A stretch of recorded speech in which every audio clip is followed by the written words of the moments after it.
Alien अर्थ season 1 episode 4। पिछले episode वाले incident के बाद डेम सिल्विया ने वेंडी के हियरिंग सिस्टम को बंद कर दिया ताकि ये फिर से जेनोमॉर्फ्स की आवाज सुनकर बेहोश ना हो जाए।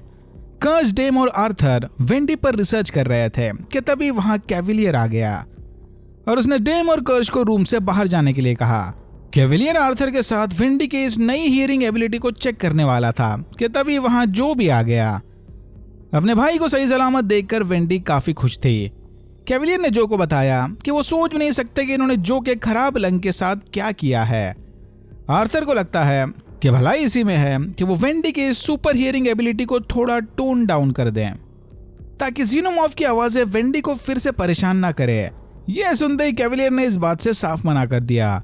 वेंडी को भी जानना था कि आखिर एलियंस ने वेंडी को ही क्यों चूज किया। फिर कैविलियर के कहने पर आर्थर ने धीरे धीरे वेंडी की हियरिंग एबिलिटी को एक्टिवेट किया।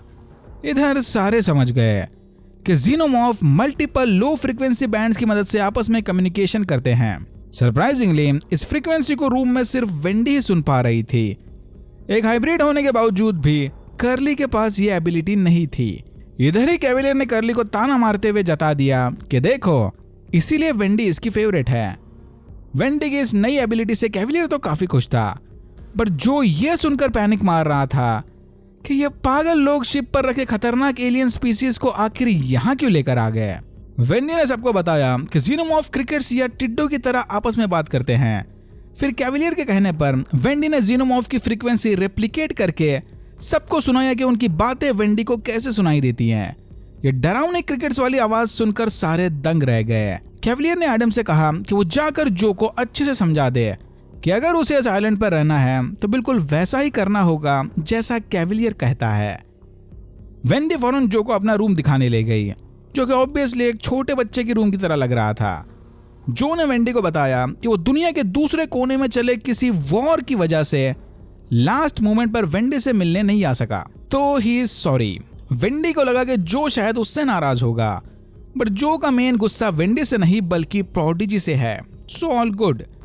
इनकी बातें सुनकर लग रहा था कि शायद इनके पापा भी इस दुनिया में नहीं रहे। फिर ये दोनों बचपन की तरह फिर से साथ बैठकर आइस एज देखने लगे। मोरो ने स्लाइडली को कांटेक्ट करके बताया कि उसे लैब में रखा एलियन का अंडा चाहिए। यहीं स्लाइडली को बातों ही बातों में फुसलाकर मोरो ने उसका असली नाम भी उगलवा लिया, आरुष सिंह। उधर लैब में कैविलियर और कर्श आई ऑक्टोपस पर रिसर्च कर रहे थे। देखते ही देखते आई ऑक्टोपस ने सब्जेक्ट शीप के आई सॉकेट में घुसकर उसके दिमाग पर कब्जा कर लिया। सरप्राइजिंगली बॉडी पर कंट्रोल करते इसने कुछ देर के लिए शीप को दो पैरों पर खड़ा कर दिया। शीप के दिमाग से मिल रहे रीडिंग्स देखकर कर्श समझ गया कि ये एलियन निहायत ही हाई इंटेलिजेंट स्पीसीज है। फिर कैविलियर ने फौरन ऑक्टोपस का ध्यान अपनी ओर खींच लिया।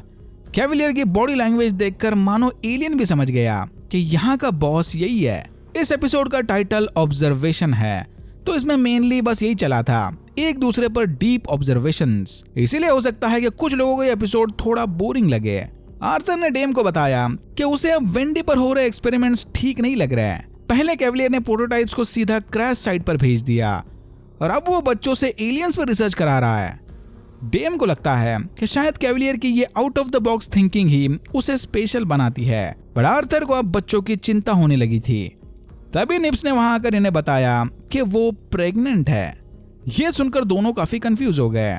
डेम फौरन निप्स को थेरेपी के लिए अपने प्राइवेट रूम में ले गई। बेसिकली यहाँ डेम निप्स को समझाना चाह रही थी कि निप्स का प्रेग्नेंट होना इम्पॉसिबल बात है, पर निप्स को इसकी प्रैक्टिकल बातें सुनने में कोई इंटरेस्ट नहीं था। निप्स का रिएक्शन देखकर डेम समझ गई कि शायद उस आई ऑक्टोपस वाले इंसिडेंट के बाद से निप्स को कोई जबरदस्त मेंटल ट्रॉमा हुआ है। उसने फिर से निप्स को समझाने की कोशिश की कि ये पॉसिबल नहीं है। यह सुनते ही निप्स ने गुस्से से छलांग मारकर डेम पर हमला कर दिया, इंडिकेटिंग कि अगर इन हाइब्रिड्स का दिमाग घूम जाए तो वो कितने खतरनाक हो सकते हैं। बट लकीली एकदम लास्ट मोमेंट पर निप्स ने खुद को रोक लिया। डेम ने फौरन इमरजेंसी बटन दबाकर सिक्योरिटी बुला ली। डेम ने गार्ड्स को बताया कि निप्स का रूम लॉक करके लेवल 3 इवेंट्स का अलर्ट जारी कर दो। जो ने एडम से पूछा कि वो वेंडी को घर कब लेकर जा सकता है। एडम ने जो को समझाया कि वो इस बात को पूरी तरह से भूल जाए और अगर उसने कैविलियर की शर्तें नहीं मानी तो वो उसे फौरन आइलैंड से बाहर भेजकर लंबा मेडिकल बिल चिपका देंगे। इन्होंने जो की जान जो बचाई है भाई, और वो बिल इतना तगड़ा होगा कि जो उसकी बची हुई सारी जिंदगी शायद प्रोडिजी का कर्जा चुकाने में ही निकाल दे। ये सुनते ही जो फौरन मान गया। कैविलियर ने वेंडी को मिलने के लिए बुलवा लिया। वेंडी को लगा था कि शायद यहाँ डेम सिल्विया भी होगी, बट वहां कैविलियर को अकेले देखकर वेंडी थोड़ा परेशान हो गई। कैविलियर ने वेंडी के ज़ेनोमॉर्फ के साथ चली लड़ाई को पीटर पैन स्टोरी वाली captain hook versus crocodile fight से कंपेयर किया। क्रोकोडाइल का सामना करने के बाद सही कैप्टन हुक जबरदस्त सदमे में चला गया था और उसे हर इधर बस टिकिंग की आवाज सुनाई देती थी, लेकिन वेंडी को ज़ेनोमॉर्फ की क्लिकिंग आवाज बिल्डिंग में घुसने से पहले ही आ रही थी। एनीवेज, कैविलियर ने वेंडी को साफ साफ समझा दिया कि अगर वो चाहती है कि जो उसके साथ आइलैंड पर रहे तो इसे एलियन भाषा समझने में कैविलियर की मदद करनी पड़ेगी। दूसरी तरफ कर्श और टूडल्स कॉन्स्टेंटली उस शीप पर नजर रखे हुए थे। टूडल्स ने कर्श को बताया कि क्योंकि अब वो एक साइंटिस्ट बन गया है तो उसे अपना नाम बदलकर आइजैक रखना है, आइजैक न्यूटन की याद में। कर्श को इस बात से कोई प्रॉब्लम नहीं था। टूडल्स ने फौरन बाहर जाकर स्लाइटली को बताया कि आज से उसका नाम आइजैक है। स्लाइटली इधर एलियन का अंडा चुराने आया था, बट जैसे उसे पता चला कि आइजैक और कर्श अंदर कोई एक्सपेरिमेंट कर रहे हैं, वो फौरन वहां से भाग गया। स्लाइटली का यह अजीब सा बिहेवियर देखकर आइजैक भी थोड़ा कंफ्यूज हो गया। कर्श ने पुरानी रिकॉर्डिंग्स में देखा कि स्लाइटली को छोड़ने से पहले मोरो ने सीक्रेटली उसके गले में कोई चिप प्लांट की थी। फिर कर्श बिना किसी को कुछ बताए सीक्रेटली स्लाइटली और मोरो की बातें सुनने लगा। स्लाइटली ने मोरो को बताया कि वो अपने दोस्तों को धोखा देकर अंडा नहीं चुरा सकता, बट मोरो आरूस सिंह का पता ढूंढते हुए उसके घर तक पहुंच चुका था। मोरो ने स्लाइटली को धमकी दी कि अगर उसने इसका काम नहीं किया तो वो स्लाइटली एके आरूश की मम्मी समेत सारी फैमिली को मार डालेगा। और इस बार स्लाइटली को सिर्फ अंडा नहीं लाना है, मोरो चाहता है कि स्लाइटली किसी ह्यूमन को अंडे के पास ले जाकर फेस हगर से उस पर हमला करवाए, और जैसे ही फेस हगर ह्यूमन की बॉडी को छोड़ता है वो उस ह्यूमन को लेकर मोरो के पास आए, यानी चेस्ट बस्टर के बाहर निकलने से ठीक पहले। मोरो ने स्लाइटली से झूठ कहा कि फेस हगर से आजाद होने के बाद उस ह्यूमन सब्जेक्ट को कुछ नहीं होने वाला, बस 2-3 दिन थोड़ा अजीब सा फील करने के बाद वो ह्यूमन फुली रिकवर हो जाएगा।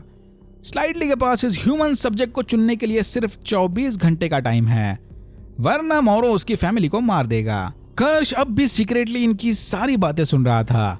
स्लाइटली टेंशन में वापस अपने साथियों से मिलने चला गया, जहां इसने देखा कि जो इतना आराम से बैठा सबको द बिग 5 कॉर्पोरेशन की हिस्ट्री बता रहा था। अपैरेंटली डेमोक्रेसी और गवर्नमेंट सिस्टम के पूरी तरह से फेल होने के बाद दुनिया का सारा कंट्रोल 5 बड़े कॉर्पोरेशंस ने ले लिया, और इसकी बातों से लग रहा था कि इन कॉर्पोरेशंस ने साथ मिलकर दुनिया के कई बड़े प्रॉब्लम्स भी सॉल्व कर दिए। बट जो को इनके बीच बैठा देखकर स्लाइटली काफी गुस्सा हुआ, क्योंकि वेंडी में ऐसा क्या स्पेशल है कि उसे जो के साथ रहने की परमिशन मिल गई। आखिर इन सब की भी तो फैमिलीज हैं, उन्हें अपने फैमिली मेंबर्स को आइलैंड पर लाने की इजाजत क्यों नहीं है? उल्टा इनकी फैमिलीज को तो लगता है कि ये सारे मर चुके हैं। जो ने स्लाइटली को समझाते हुए कहा कि वो उसकी बात से पूरी तरह से सहमत है, सबको अपने फैमिलीज के साथ रहने का हक मिलना ही चाहिए, बट ये जानते थे कि कैविलियर ऐसा कभी नहीं होने देगा। रात होते ही स्लाइटली जो पर नजर रखने चला गया, मानो इसे अपने ह्यूमन सब्जेक्ट के लिए शिकार मिल गया। दूसरी तरफ वेंडी जो के निकाले लंग पर रिसर्च करने चली गई। कर्श बाहर खड़ा चुपचाप इस पर नजर रखे हुए था। देखते ही देखते चेस्ट बस्टर ग्लास कंटेनर तोड़कर बाहर निकल आया। वेंडी ने किसी तरह ज़ेनोमॉर्फ की फ्रीक्वेंसी में बात करते हुए इस चेस्ट बस्टर को शांत कर दिया, इतना शांत कि वो उसे सहलाने लग गई। ये देखकर कर्श काफी हैरान रह गया। और यहाँ होता है एपिसोड 4 खत्म। ये लोग पक्का वेंडी को एज ए क्वीन ज़ेनोमॉर्फ दिखाने की प्लानिंग में है, बट सवाल यह है कि आखिर ज़ेनोमॉर्फ ने वेंडी को ही क्यों चूज किया, वो भी उससे मिलने से पहले, क्योंकि वेंडी को इनकी आवाज क्रैश साइट पर लैंड होते ही सुनाई देने लगी थी, बिल्डिंग में घुसने से काफी पहले। अगला एपिसोड पूरा फ्लैशबैक में होने वाला है, यानी मैजिनर शिप क्रैश होने से ठीक पहले की कहानी। मैं उसके लिए काफी एक्साइटेड हूं, क्योंकि in space no one can hear you scream. Alright, that's it for now. अगर आपको वीडियो अच्छा लगा तो please like share and subscribe for more videos like this. मैंने ऐसे और भी वीडियोस बनाए जिनके लिंक्स आपको डिस्क्रिप्शन बॉक्स में मिल जाएंगे।